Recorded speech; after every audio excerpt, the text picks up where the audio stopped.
거의 한 달이 되도록 국민들이 귀가 따갑게 들은 것이 최순실, 그렇죠?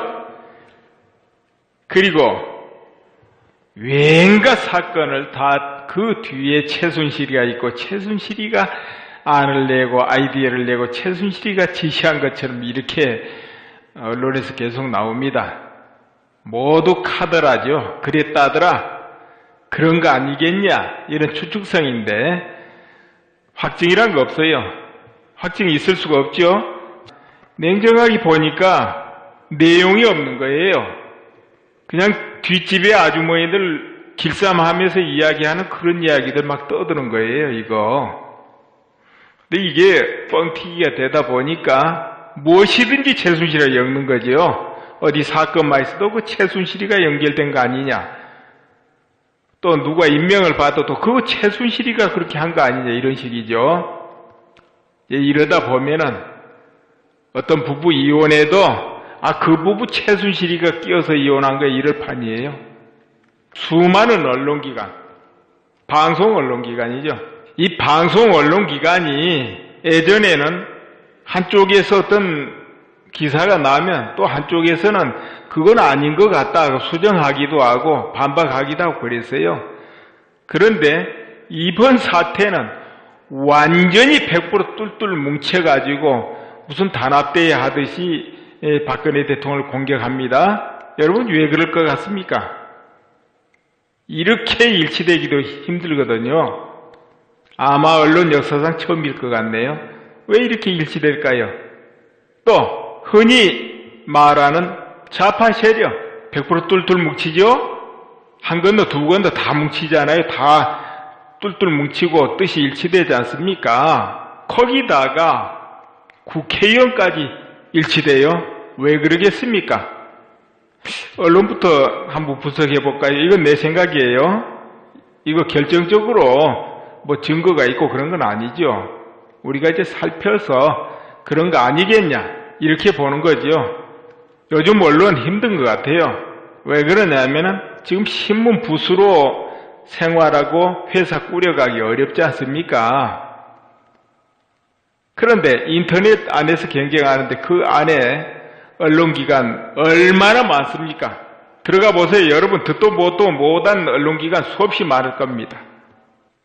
그런데 기사 쓰는 거요? 기자들만 씁니까? 수없는 카페에 이런저런 뉴스 기사 있습니다. 또 수없는 블로그에 떠 있습니다. 여러 사이트에 있습니다. 곳곳에 있어요. 유튜브에 가지가지 또 기사 다 있습니다. 소식 다 있어요. 이 속에서 기존 신문, 방송, 이 언론기관이 경쟁해야 되는 겁니다. 쉽지 않겠죠? 더구나 김영란법, 이 법이 상당히 언론기관을 압박할 것 같아요. 아마 가장 영향을 받지 않을까요? 또 정치인들도 물론 그러겠지만은 공무원도 그러고 언론기관이 많이 영향을 받을 것 같아요. 기자분들 생활하려면 그게 어렵잖아요. 이런 부분도 좀 있겠고 또 저 북쪽에 떡 앉아있는 김정은 이분이 또 박근혜 대통령 좋아할 수가 없잖아요. 왜 못 좋아합니까? 모두 막잖아요. 개성공단도 폐쇄했지요. 무엇이든지 북쪽으로 가는 거 다 막아버리지요. 중국으로 통해서 압박하려고 하죠. 유엔으로 통해서 압박하려고 그러지요. 통진당도 또 없앴지요. 이거 김정은 입장에서는 눈의 가시 아니겠습니까? 우리 박근혜 대통령 눈의 가시가 되죠. 박근혜 대통령 뭐 없으면 뭐가 좀 술술 풀어질 것 같잖아요. 저번에 수해 났을 때 야당에서도 쌀 좀 보냅시다 했지 않습니까? 근데 그 쌀 못 가는 이유가 뭡니까? 대통령이 강경하니까 안 되잖아요. 그러니 그 지시에 따라서 움직이는 남한의 초종 세력들이 어떻게 가만히 있을 수 있겠습니까? 움직여야지요. 안 움직이면 안 되는데 이런 부분도 있을 것 같고 또 국회의원님들 또 이해관계가 많죠? 뭐 이해관계 많겠습니까? 개헌 했는데요. 저번에 대통령께서 개헌합시다 하고 국회 제의했죠. 이때 굉장히 국회들 충격받았죠. 왜 그럽니까? 개헌 지금부터 내년 연말쯤 해가지고 국민투표 붙이고 그리고 대통령 선거하고 그렇게 되면 또 국회의원 다시 뽑아야 됩니다. 개헌 못하는 거예요. 이런 부분이 있고, 그리고 개헌을 해도 이혼집정제로 하고 싶거든요. 이혼집정제. 저 밖에 외교하고 국방 정도는 대통령이 하고 나머지 내정을 다스리는 건 총리가 하는 게 이혼집정제입니다. 그런데 그 총리를 누가 뽑느냐? 국회에서 뽑는 거예요. 그리고 국회 권한이 얼마나 강해지겠습니까? 지금도 대통령보다 더 강한 것 같은데 엄청나게 강해지죠. 한국 국회만큼 특권 있는 국회에도 아마 전 세계도 없을 거예요. 거기다가 이혼집정제 하면 대단하겠죠. 그리고 선거도요, 소선구제 안 하고 지금 소선구제입니다. 어느 지역에서 한 명만 뽑지 않습니까? 중선구제 해보세요. 지역 묶어가지고 둘이 뽑게 하면은 여야 다정하게 어깨 동무하면서 되거든요. 1, 2등 당선시키는 중선구제. 그렇게 해보세요. 국민 여론 볼 것도 없어요. 어지간하면 공천만 받으면은 몇 번이라도 하지요. 한마디로 말하자면 천년만년 국회의원 할 수 있습니다. 이 이혼집정제 하면 얼마나 좋겠습니까? 그래서 국회의원들 또 그렇고 또 이 정치하는 분들이 비리에 많이 관련되어 있다 그러지 않습니까? 여러분도 못 보고 나도 못 봤지만은 비리에 많이 관련되어 있다는 거지요. 여기저기 이번에 LCT 터졌지 않습니까? 이 LCT가 오늘 LCT가 아니고 저 1990년대부터 2007년부터 꼬리에 꼬리를 물고 계속 있었던 건데 이번에 이제 종착역으로 LCT란 이름으로 터진 거죠. 이용복 회장이요. 검찰에 들어가서 지금 수사받고 있는 거죠. 그런데 워낙에 큰 것 같아요. 그러면은 어지간한 옛날에 권력과 연관돼 있었던 분들이 연결이 안 될 수 없지 않습니까? 이리저리 다 연결이 됐다고 보는 거지요. 특히 예전에 힘 좀 썼던 얘들 이렇게 되니까 이게 언론, 좌파 세력, 국회의원 모두가 누가 없었으면 좋겠습니까? 박근혜 대통령 없었으면 좋지 않습니까? 박근혜 대통령만 힘이 없으면은 좀 편하게 넘어갈 수 있잖아요. 한 1년 잘 넘어가고 또 정권 교체되고 그러면 무사하지 않습니까? 모두 편안하고 방에 불 떼고 편안하게 누워있어도 되거든요. 이래서 합동작전 하지 않냐, 언론도 카더라 하니까 나도 카더라 이렇게 생각해보는 거예요. 그런 거 아니냐 하고, 이게 확증도 없고 눈으로 본 적도 없고 수사에서 아직 나온 것도 없고 하기 때문에 어디까지나 카더라입니다. 요즘 언론이 카더라 하니까 나도 카더라 하는 거예요. 그래서 채술질건으로 나라가 이렇게 뒤집히고 국정이 스톱되고 이 지경까지 몰고 가는 거 아니냐. 국민들이 정신이 없어서 뭔가 이건 뭔 일이요?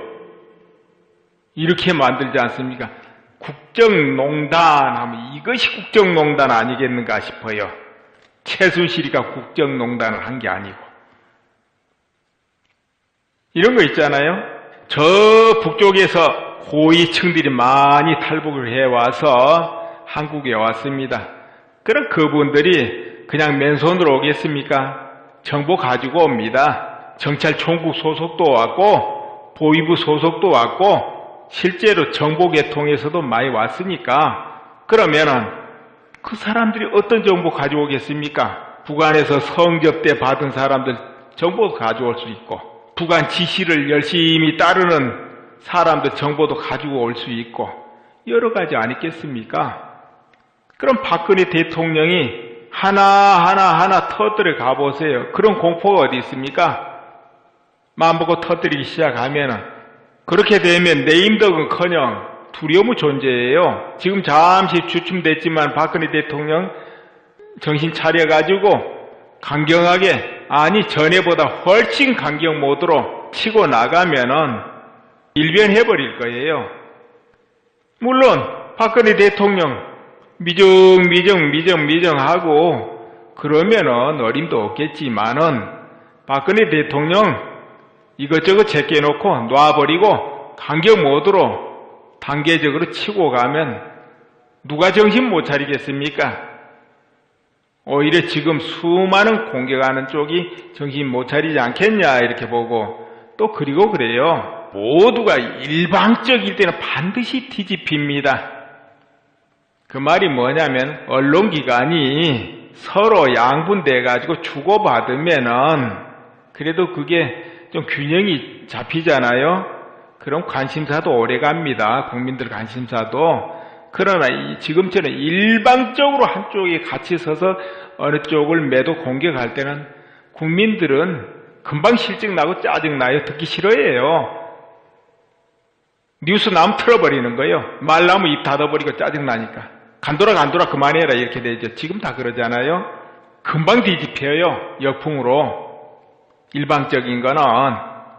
그게 오래가고 사단 날 것 같아요. 오히려 그런 건 얼마 못 갑니다. 껴질 수밖에 없다. 이런 거지요. 주식으로 설명한다면 뉴스에서 호재가 나왔다. 그럼 주식 팔아야 돼요. 절대 사면 안 되죠. 그러나 모든 사람들은 거의 그때 관심 가지고 달겨들겠죠. 다들 주식이 올라갈란가? 이렇게 생각을 하고 달겨들면 그건 꼭대기예요. 진짜 투자가는 그때는 아낌없이 다 팔아버리는 거지요. 곧 그건 꺾어지니까. 이렇게 전체 바람이 불면 반드시 꺾어집니다. 주식이 처박혀가지고 모두가 절명하고 하늘이 무너진 듯이 땅을 치고 내던질 때 투매가 일어나면은 투자가는 그때 다 사요. 이제는 올라가겠구나 하고.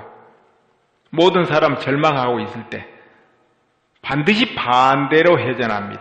원래 뉴스에서 막 떠들면 다 반대로 가요. 모든 뉴스에서 주식 내려간다 떠들면은 올라가요. 다음에 그걸 모든 사람이 안 믿으면 그렇지 않지만 믿으면 다시 올라가요.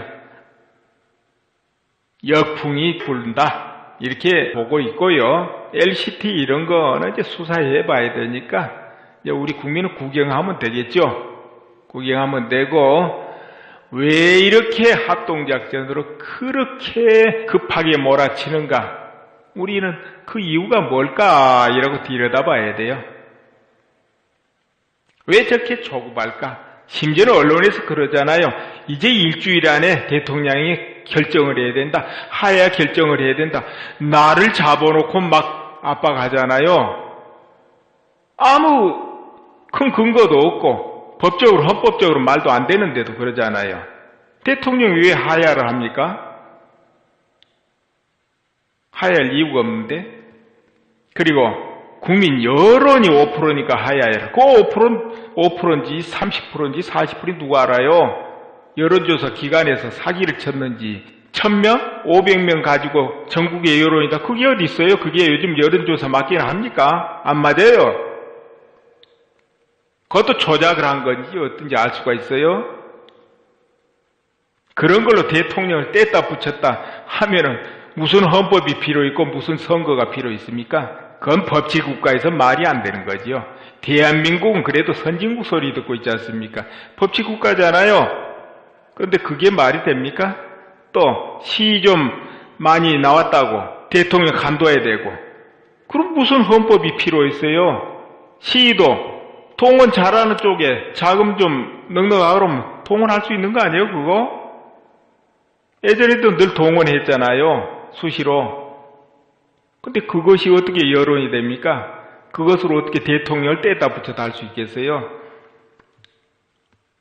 그건 안 되는 거고요. 대통령이 꼭 잘못이 있다 하면은 법적으로 이렇게 수사를 하고, 그런 다음에 결과가 나오면 탄핵에 들어가고 이렇게 하는 거지요. 법적인 결과도 없는데 탄핵부터 한다. 그것도 안 되고요. 그거는 헌법재판소 가서 그건 인용될 수가 없어요. 인용 안 되는 거죠. 대통령 탄핵하는 요건이 있는데 요건이 해당이 안 되는데 인용해 주겠습니까? 좀 대통령 묶어놓자 이런 의도로 하는 건 몰라도 또 설령 탄핵해도 대통령 임기 다 채워요. 금방 그게 인용이 바로 떨어지는 게 아니기 때문에 그러면은 국무총리가 대통령 역할을 잠시 하게 되거든요. 국무총리 지금 한교안 씨가 또 호락호락 하겠습니까? 특검으로 이제 가보자 이렇게 하는 건데 결국은 또 순리대로 돌아갈 것이다. 나는 이렇게 보고 있습니다. 네, 감사합니다.